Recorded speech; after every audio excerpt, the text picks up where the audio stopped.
Hey guys, it's Randy with Souder Station Farm. We're gonna do a little walk around the farm, give you a little update. There's been a bunch of projects going on and a lot of things happening, so let's go take a look. You may have noticed a large trench and a whole bunch of gravel when you come to the farm to pick stuff up. Look at that, it's all gone. Two big projects were underway. Getting this water line put in so we can put in a frost-free hydrant and electricity so we can run our fence line. And then we have water super close to the pigs throughout the winter. That trench is all filled in. Project 2, rebuild the sows' winter house. When they're not in the farrowing barn, they're in kind of their range house where they live when they're just breeding, sleeping, living. But we need to move the house onto a bigger pad. And so we finally get all the soil put down and the gravel put down, the tailings put down, and a little road put in so we can actually drive hay and straw and wood chips out to them to bed inside and clean manure without sinking into the mud in the spring. The pad is put in. So that's a huge thing done. See, the problem with this hoop house is that it's in a real low spot. When I built this was all forest, and I had no idea that 15, 20 feet over that way was a big high spot where I should have built. Needless to say, in the springtime when all the snow melts and we get heavy rainstorms, the water comes down off the hill, across the driveway, down through here, and has actually flooded out this whole house. And we've had to just rush and get wood chips and hay bales and round bales and try to build an island in the middle of this to let the sows be dry. It's ridiculous. So finally, after a couple of years, we're finally able to get the excavator in here, build a big high pad. Any water is gonna shut off the sides. We're gonna move this hoop house, get some hemlock for the side walls, build solid walls, actually put some extensions on the legs, make this even taller so it's easier to get the tractor in, and give them a much more permanent location. This was kind of thrown together in the fall several years ago.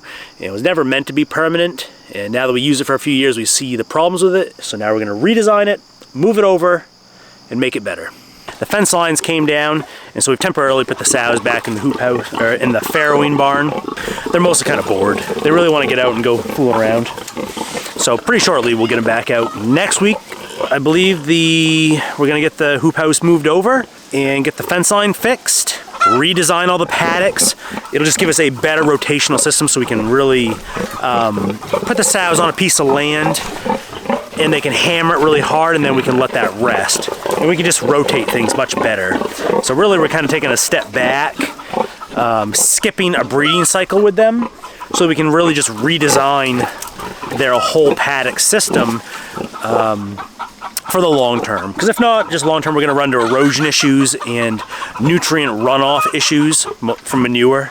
So we really just want to kind of take a step back this summer and fall to just to redesign everything, make it more efficient, and make so I have a better rotational system so that I have paddocks where the ground rests and regrows, and then other areas where it's growing and lush where we can put the sows onto, so they always have forage and good stuff to do. So for now though, they're stuck in here, chilling out, and just waiting to be released. We'll release the beasts into their new paddock. We have had so many chicks this year. I think we've had like 9 or so hens go broody and actually hatch out chicks. Now we've lost some of those hens, we've lost some of those chicks. We had 2 hens that actually had chicks. I don't know where they were. They just showed up one day. I walked up to go feed Hershey, and there was a hen with 4 chicks. And then a couple days later, she was gone. There was 2 chicks running around, and Jen picked them up and took them home. And we had another hen, similar idea. She had 4 chicks. Just appeared around the woodpile one day. And then the next day they were all gone. So we've had some predation. You know, they're just living out in the hoop house, all free willy-nilly, what have you. But I think we've had like 35-ish, maybe, chicks hatched out this year. So the egg supply has really dropped off quite a bit, because while the hens have been broody, they're not sitting on eggs. They're just everywhere. We have chickens everywhere, but we are starting to get eggs again, a little bit to a time. We still have some hens that are going out laying in the woods. So I've talked to the farm manager, and looking like one of the things we're gonna work on, probably not this year, but coming into next year, is after we get these paddocks all arranged in the sows paddocks range. Part of that is segregating a small pasture that we don't mow, we just let it go. Maybe we'll mow it to keep woody stuff from growing, but basically a small pasture area where we can build a small dedicated chicken hoop house. So when they do start to get a little antsy in the pantsy and laying their eggs out in the middle of the woods where I can't find them, we can lock them down, or when predation comes, we can lock them down and give them one place to live until they get that rambling ways out of their feathers and stay close to home, and we can start to gather eggs again, or stop predation in our losses, or ensure that broody hens have a place where they can hatch out their young in relative safety for a short period of time until the young are kind of big enough to fend for themselves for the most part. So that's going to be on the list, but probably not for this year. We got enough projects to finish up as is. Pretty excited also because in addition to getting all that other earthwork done, we're also able to get a new paddock put in for growing hogs. So I'm basically going to build another giant hoop house just for winter farrowing, because we can't have our pigs on ground in the spring and the fall when there's tons of rain and tons of moisture and the ground is saturated and there's no regrowth. It just turns into a muck hole. The pigs hammer it.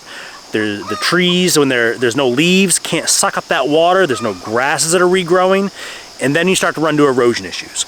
So I need a place separate from the farrowing barn.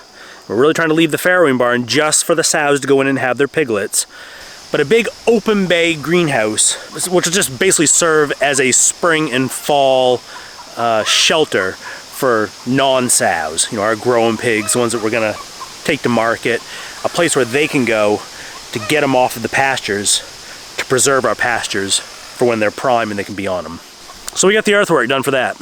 A little bonus of having this, the growing hoop house down here, is that there's a little cutoff through the woods that's gonna go right over to where our new little pasture is gonna go for the chickens, and there's already a big old slash pile over there.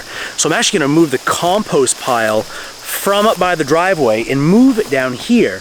So now I have all my compost, instead of having it spread over 3 different locations, I've got it in one central location. I can lay it out in windrows for composting. All my slash can go down here. It's just a place where the chickens can feed off all the bugs and the worms inside of there. We can grab compost for our crops when we need them. It gives a little bit of area up on the driveway where I can get snow out of the way for that spring runoff.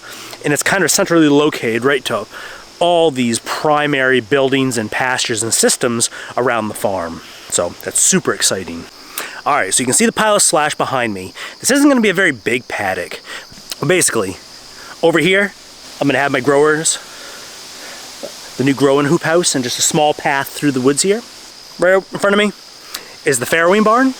I mean, I could hit it with a baseball. And then off this way, I can see it through here. It might not show up too well on the camera, is the sows hoop house. So everything, this will be our central area where all the compost goes. Everything can come right to here. Oh, it's gonna be an awesome system. We get all these grasses here.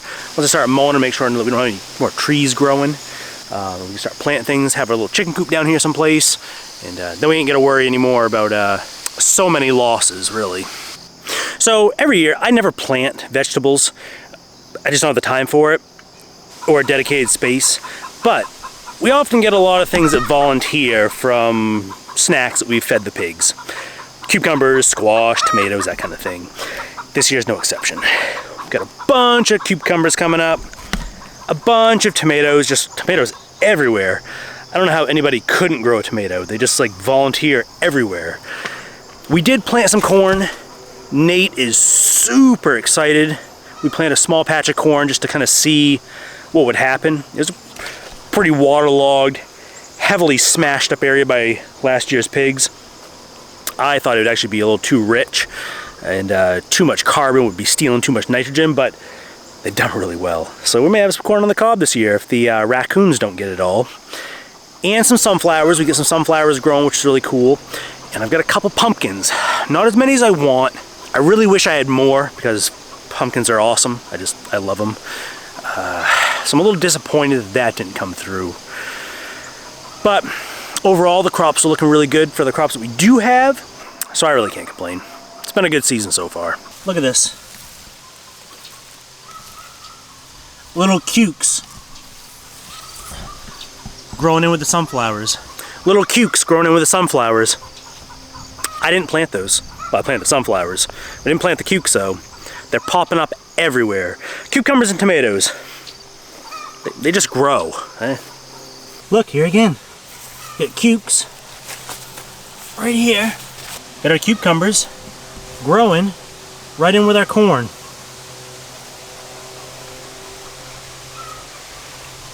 And they go right down inside there. All right, lastly, let's go check out the store. Morning, Jen. What are you working on today? Right now, the bangers. Yes. Yeah. You guys have been buying product like crazy, and I have been incredibly busy. Jen has been incredibly busy. We got another 100 pounds of sausage we're wrapping up this week. We'll have that at market on Friday. Of course, if you're seeing this in the future, it won't matter. But every Friday, we're at the Hamden Farmers Market, so you can see us there. And yeah, as far as this summer goes, as far farm updates, Jen coming on to help with the marketing has been phenomenal. Nick working a lot more of the grounds and working with the animals and the equipment. It's just killing it and getting after it. And my mom comes in, she helps out now and again as well, and she works with Nick.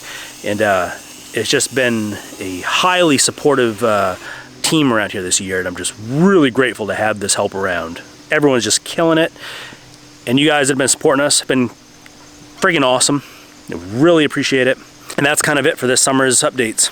It's been super busy. There's a lot of times that I'm kind of lagging and I'm actually not able to get information out to you guys and let you know what's going on. And I'll see everyone is passing as we're coming and going because it just gets busy. But you gotta make hay when the sun shines. And it's summer. I've got a lot of things we're working on to get in place so that when the ground freezes up, we still have projects we can keep doing and keep expanding and evolving the farm to get it to where we want it to be. So thanks for your support. I'll see you guys later. Bye.